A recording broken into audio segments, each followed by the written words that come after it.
we took quite a long time to figure out whether this is something we want to do, because going into a relationship, into a marriage, being in debt, buying a business was kind of a risk that we had to take, and we had to decide whether we wanted to take it.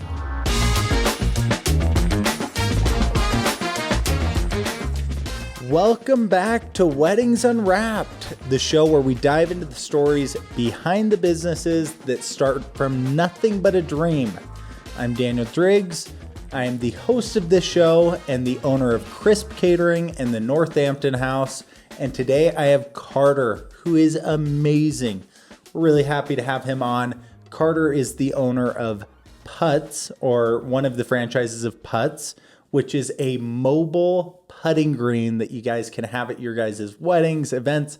It's awesome. And so I met Carter because he dated one of my employees and has since started this awesome business, had tons of success, and it's been just really cool to see what's kind of happened with this. So Carter, give us a little introduction about yourself and who you are, and tell us a little bit about yourself. Thank you, man. Oh, you're good. Thank you, Daniel. Not Matthew. Thanks, Daniel. Everything was right. My name is Carter Johnstun. I'm 22 years old. I attend UVU right now in the business and analysis program. But also my wife and I, we just started Putts Mobile Mini Golf. It's been an adventure. We started this even before we were married. So it was kind of interesting going into that. But starting a business with your fiance is probably a fun little start to a relationship. Oh yeah. How did Putts even start? How'd you get into it? How'd you get how did you start it? That's a great question. I like what you said at the beginning, because a lot of people don't know that it wasn't us building these courses from the beginning. Yeah. So the full story to it is my dad is a dentist, and he whitens brides' teeth. Which is, smart. Typically the wedding world. Right? Dentist, wedding world, same thing. Exactly. But he met this guy named Anthony, who's been amazing. He's a mentor to me. He's taught me a lot about business at a bridal expo. And everybody was doing it and having fun at this putting green. And my dad kind of just went over to talk to him. And he said that he was wanting to get rid of Utah County.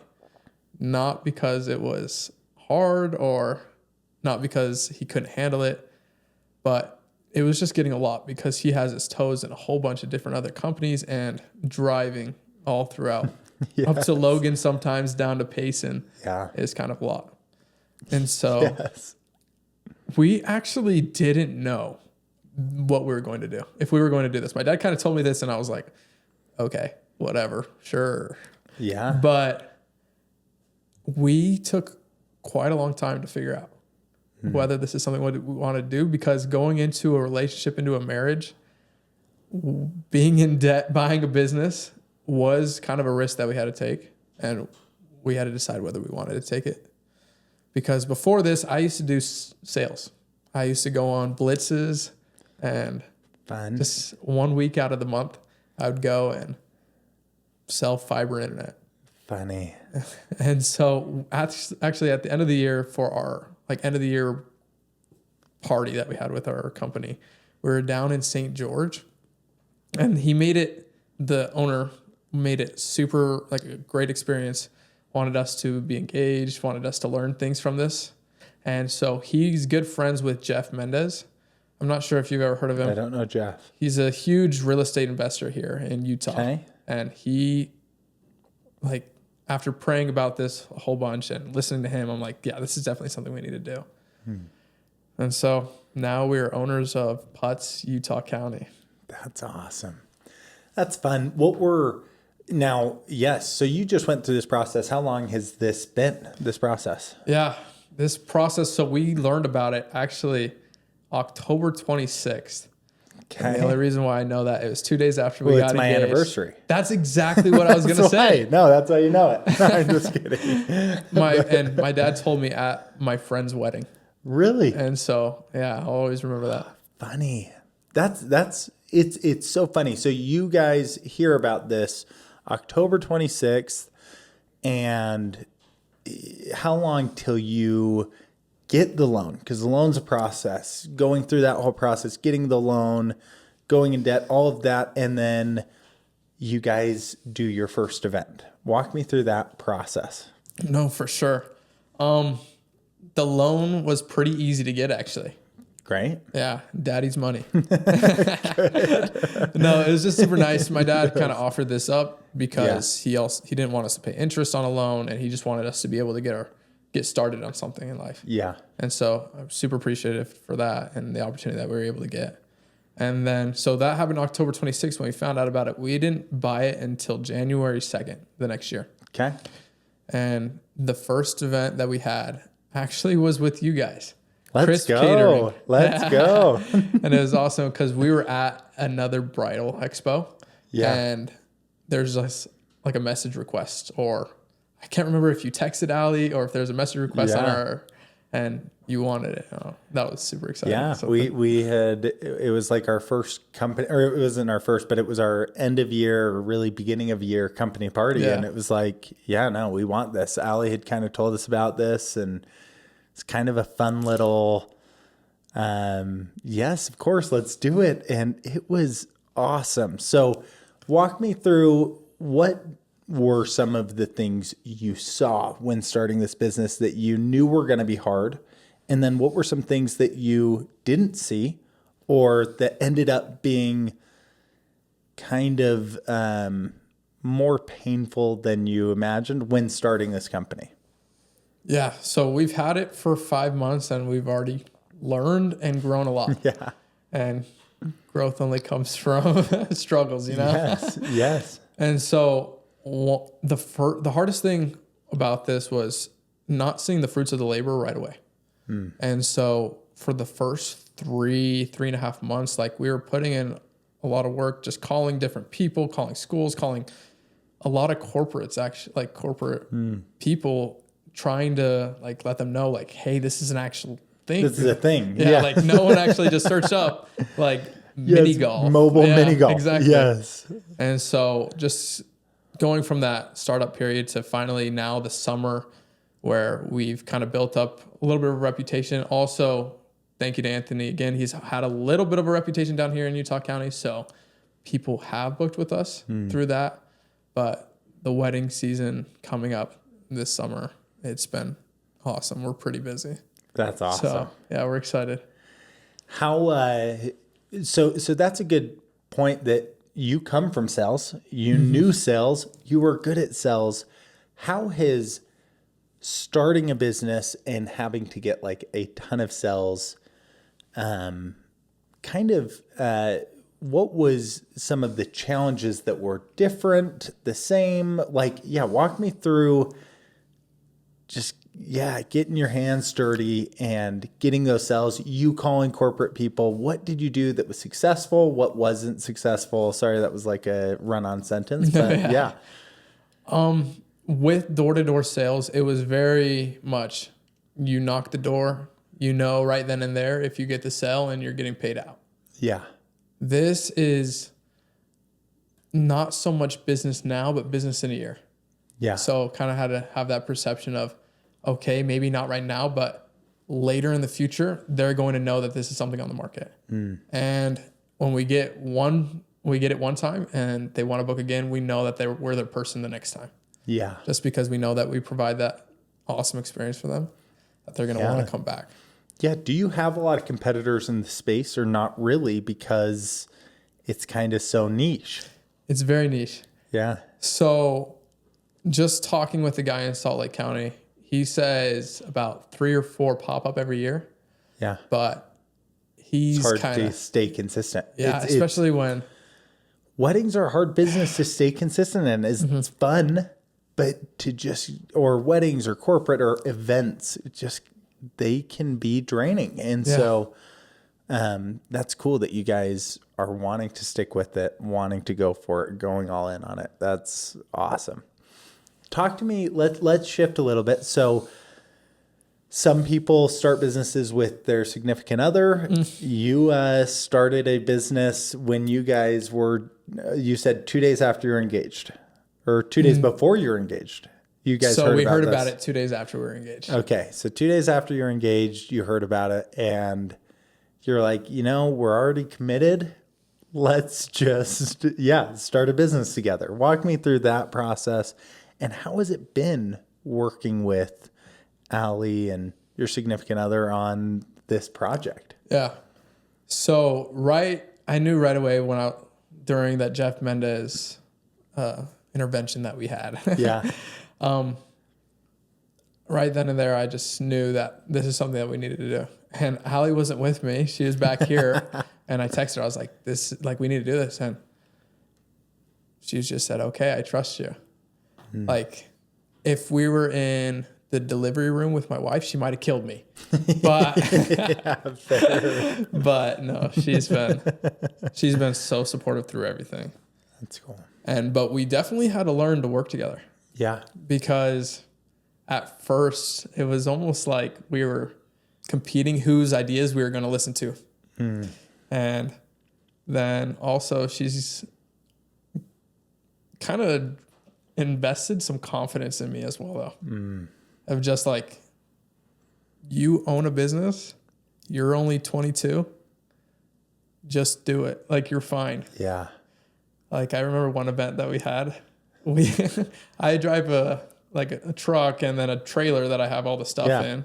And it was in like the Riverton Commons, the Mountain View. And it was so funny, like looking back on it. Yeah. Because I didn't want to stop traffic. Like, I didn't want to park in the middle of the road. And she just looked at me. She's like, "You're an entrepreneur now. You can do what you want. Like, go park over there. I do not want to carry these that far." And so I did it. That's hilarious. Saved you probably a bunch of time, because those things are heavy and a lot of work. Super heavy. That was one of the things that I loved about this is it's good material and it's cool. Yeah. Like, what you guys use is gonna stand the test of time, and it even with all the little crazy kids jumping around and probably stepping on them and jumping on them and everything else, it's pretty cool what product you guys have built and the style of it and everything else. It fits with most events, so that's pretty cool. And it's cool that it is true. Being an entrepreneur has its downsides, but it also is cool. It's like, no, this is mine. I own this. Yes. Talk to me about what are surprising aspects of working with Allie. Because obviously you married her because she's amazing, she's smart, you trust her, but then you also have different ideas and other things. Like, what has been surprising about that aspect of working with Allie? It's nice having two brains. Her brain's a little bit bigger than mine. Yeah. But she honestly has some great ideas. And she knows it. Like, her ideas are amazing. And it's like something that I wouldn't have even thought of that have helped grow the business. I was in marketing before at UVU, but my wife, she's like the queen of marketing. She knows how to do it. Yeah. And so I kind of switched that over just so that we can kind of have our own separate categories in which we focus on. And that way we're not stepping on each other's toes, but we're just uplifting one another. Yeah. It's like, hey, I'll get it done, but you get me the deals. Yeah. That's pretty cool. How do you ensure that you guys, obviously the balance is a big part, but how else do you guys stay aligned in your business goals? Because obviously you have different ideas and different things that you're going to value, but how do you stay aligned in those? No, yeah, that's a great question. One thing that we still do every week is we weekly plan. And so through that weekly planning, we have what we're doing for our personal, like what we're doing, but also what we're doing for the business. And so that we can kind of see what we're doing together and how that's going to complement each other, especially with the business. And so keeping those goals and keeping track of them as well is what's going to increase your profitability and your outreach as well. Yeah. So that's cool. So let's talk a little bit about what you guys offer, and specifically, let's talk about like some of the events you do. So, are you mainly weddings? Are you more corporate? What's kind of what have you seen? I know this is your first wedding season, is getting into summer, but what have you guys kind of seen since starting the business? Is it talk to me about that. Yeah, so weddings right now are the summer is just booming. Yeah. Weddings are awesome. It's super fun. It's a different experience for people to have fun. But also the corporate side is repeating customers. Weddings, you're not going to do that for your 1-year anniversary, right? Yeah. It's just kind of a one and done. Yeah. But with corporations, like if they like you one time, they're going to keep coming back, and this is going to be something that they do multiple times. Yeah. And so we've leaned a little bit towards corporations and focusing on that, with also a little bit of an emphasis towards weddings. And so I think for us similarly, it's easier to get the one deal in weddings. It's easier to market to them.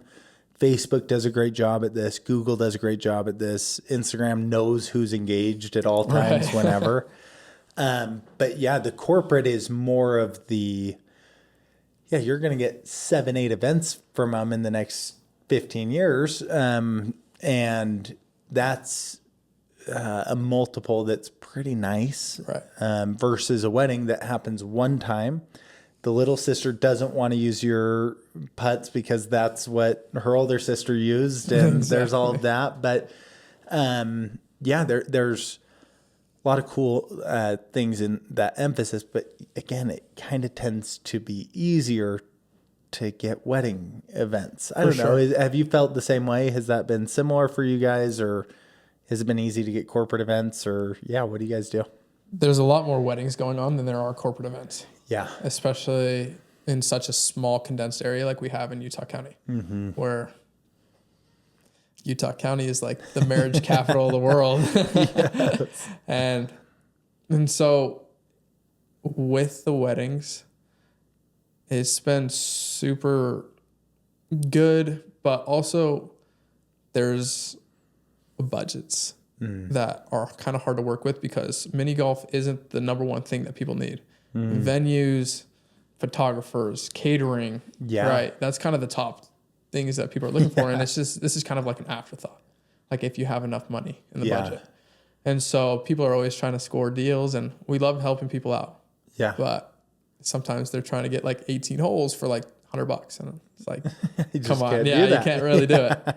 Where corporations and businesses have a lot more money to spend, and you can kind of work with it's a little bit easier of a process. Yeah.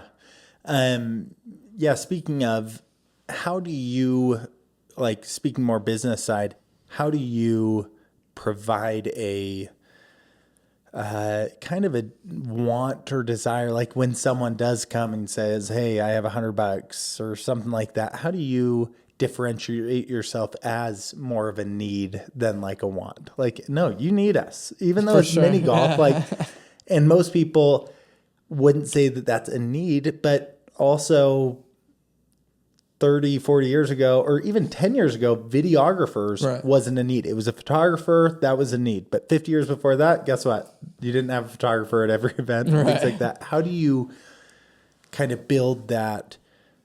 This is a staple at your event. This is going to be awesome. Yeah. What do you use sales tactics to kind of, make yourself more of a need? Does that make sense? Yeah. We're totally in need. Yeah. Especially right now that golf is such like a fad. Like everybody and their dog plays golf right now. Yeah. And so I'll kind of base this off of experience. Before we even had this business, Allie, for the catering business, would go to a whole bunch of different weddings or wedding events. And she'd always ask me to go. And I was always there. But what I started to see was weddings were tailored a lot towards women. And the guys are just kind of standing there against the walls and not really engaged. Yeah. Either drinking a Red Bull or beer or something else. Yeah. Or just out of the way. a soda from the soda bar from Chris. Yes. Thank you. But we had this at our wedding, and I was actually able to see the groomsmen enjoying the day. Like they were playing, my brothers were playing, the kids were able to have a good time. I feel like a lot more people stayed longer for our wedding because there was other things for them to do.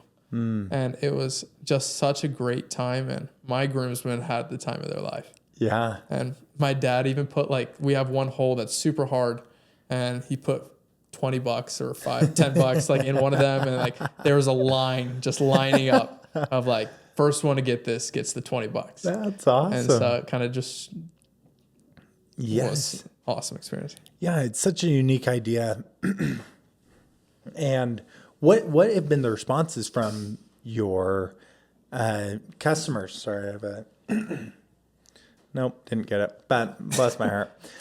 What have been your responses from couples after having you guys at their event and things like that? Like, obviously, doing a unique idea or kind of testing out these. Yeah, what are their responses? Are they pumped? Are they like, oh, it was fun? Yeah, well, like obviously you guys loved it at your event, but yeah, what have you seen?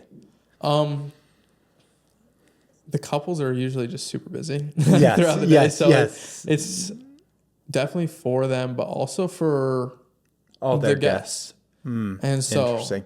the guests are always having a good time because we also don't have that much time, or we actually don't speak to the couples right after the event. Yeah. You know, they're off in their getaway car. But it's usually like the parents or the friends of the groom or the bride that are like, this was so awesome. Everybody loved it. And there's a couple events that we've gotten that were from guests at the parties that have saw it. They're like, hey, we want this. Yeah. Or just even like, we aren't there as like our company waiting there watching the weddings happen, so we can't really tell you firsthand experience, but we've been to a lot of other events that we've made sure that we were there, and people just line up just waiting for their turn. That's cool. Yeah, what steps have you guys taken to provide a memorable and enjoyable experience? Obviously,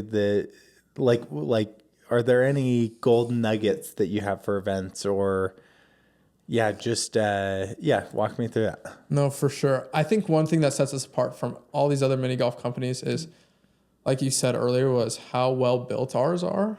And also, like, they're just very unified. And, like, the way that they look, they're super clean. They fit every single event that you have going on. We can put them in the grass. We can put them inside, wherever you want. Yeah. But one of our holes that you can call that stands out amongst most of them is our ski putt. And people can book this by themselves, or they can book it with a course. It's like Skee-Ball at arcade. Oh, funny. And the way that it's built is the same exact way you play Skee-Ball, but you putt it. Fun. And so everybody loves it. That's cool. That's really cool.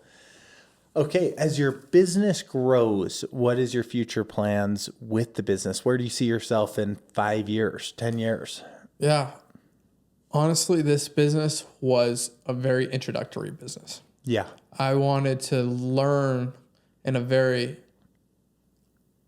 subtle way how to run a business, what to do, the ins and outs, the tactics of how to grow a business, and so that I can apply that to future businesses that I have. Yeah. And so our 5-year plan doesn't even stretch out that much. Like, we know that there's going to be hundreds of other people that come up with this idea. Yeah. And it's going to be pretty saturated, and we probably won't even happen in 5 years. Interesting. And we're going to look to sell, and we're going to see what's next. Interesting. That's a good part, or good like principle of the market is, or it's cool that you foresee tons of competitors coming into this market and flooding into this market because of what you guys are pioneering and what you guys are building in putts and what that is. So, for those considering starting their own business, especially in niche market where it is low risk, but also low clientele, if that makes sense. Many marketers call it blue water versus red water, like tons of sharks killing everything, tons of food, or blue water where it's wide open, but there's less food, less feeding. For people considering a market that's more blue, there's less competition, but more niche, less customers. What advice would you offer to those business owners? I feel like you kind of have to find a niche market in any product or anything that you do, especially here in Utah. Yeah. Like we were just at the chamber. Oh, you weren't there. Nope. The chamber event with Brandon Fugel. Yeah. Like he hyped up how we're the pioneers of Utah, how we're just so creative in what we think and what we do that I guarantee you most of these ideas that we have here in Utah are not anywhere else. And so, especially here, you have to find something that sets yourself apart from everybody else. And if you don't do that, then it's very hard to really show why you should be chosen over someone else. Yeah. And then that all comes down to work ethic as well. Yeah. With it being in Utah versus maybe people are outside of Utah listening to this podcast, some of the unique advantages of Utah is there are tons of events. Yeah. Some of the downsides is there's tons of competition and tons of events and not a huge budget. Right. Because most of our brides are getting married at 20 years old versus outside of Utah, you're going to get married at 28, 29, 30. Right. Or that's national average. And so they have more money to spend. Now, what have you seen working in a market that is, there's tons of events, but low budgets? What have been your pain points with that, and what have been the benefits of that? Right. What's super awesome is I have experience because I had this at my wedding. Yeah. And most of these people are my age. So it's like talking to friends. It's not like talking to some grandpa. Yeah. Yeah. But budgets are something that's everybody has one for a wedding. Yeah. And so what's super awesome about our business is we don't just have set things set courses that we can have for you and it's take it or leave it. We try to tailor it as much as we can to fit you guys, but also so that we can make a profit on it as well. Yeah. And so we'll throw in a whole bunch of deals. We don't even have a 4-hole course, but if you only have a $400 budget, like we'll do that for you, you know, and we'll just kind of drop it off. See you later. Exactly. That's cool. All right. Here's the most important question. Who's better at golf between you and Allie? And did she write this question? Maybe not. She probably did because she knows the story. Funny story. We are actually barely just started dating. I take her golfing the second time we ever go on a date. Okay. And it's a par 3 course down in Timpanogos. Love it. And it's so fun. And I was so pumped. I was ready to show off, you know. Yeah. I played so bad. But Allie, she's over here just like having fun. And kid you not, she puts one 2 feet away from the hole. And I wanted to give up. Yeah, but you're like, I'm done. I'm done with this. You can have the company. I'm done. Exactly. But no, she definitely is. She's better. Funny. Good. That's why she had me ask. That's important. Yes. She wanted everybody to know that. Yeah. On the record, it's set. It's forever. So now you talked a little bit about future aspirations and future ideas. Would you stay in the wedding world, or are you wanting to explore other markets, other things after putts? Yeah. Definitely an idea. The wedding world, so many people getting married. Yeah. And actually one thing that we've talked about is there's so many great ideas here. what if we do take it somewhere else? Yeah. Like, what if we don't stay in Utah and we become not a monopoly, but we have all these great ideas. We have all of these side things that we can provide for weddings specifically. And like you said, they have a little bit more to spend because they're older. And we go and try that somewhere like Tennessee. Yeah. And see how that works. Funny. I love that. No, I love the wedding world. I love... It's fun to be at people's parties. Right. Like, could you ask for anything better than to go to people's parties and events that they paid thousands upon thousands of dollars, and just help make it funner or more fun, if we're grammatically correct. No, just help it grow to that next level and everything else. And I love that idea of just expanding outside of Utah and just kind of taking some of these amazing ideas that Utahns have, and starting those markets in other states, other areas. I think it's awesome. So the last question that I would have for you is, what is one nugget or advice for running a business in the Utah wedding market? Utah wedding market. Yeah. You just got to find what you're good at. And when you're good at that, you just got to run with it. We were just having a conversation of how there's some people that have a list of, this is what I do. And it's singing, dancing, DJing, like all these things. And you compared it to a dinner that you had with your wife. Yeah. Or you're out there and they said, what's good on the menu? Everything's good. It just makes it seem like there's not really anything that stands out. Yeah. And that's what you have to do. Is I was listening to something where it said, no matter how many people are in the business, it all just depends on how hard you're willing to work and what you can do to separate your product. Interesting. And so you can go and start a Walmart type company, and just it depends on what you do to grow it. And so that's what's super awesome about entrepreneurship, is it all relies on you. Yeah. And that's a good thing. It's a scary thing. Yeah. But as long as you have trust in yourself and the people around you, then you'll be okay. Yeah. Yeah. I love that. That's it's the coolest and scariest part of entrepreneurship is trusting yourself. Right. Because you know how flawed you are, you know how many mistakes you make, you know better than anyone else does.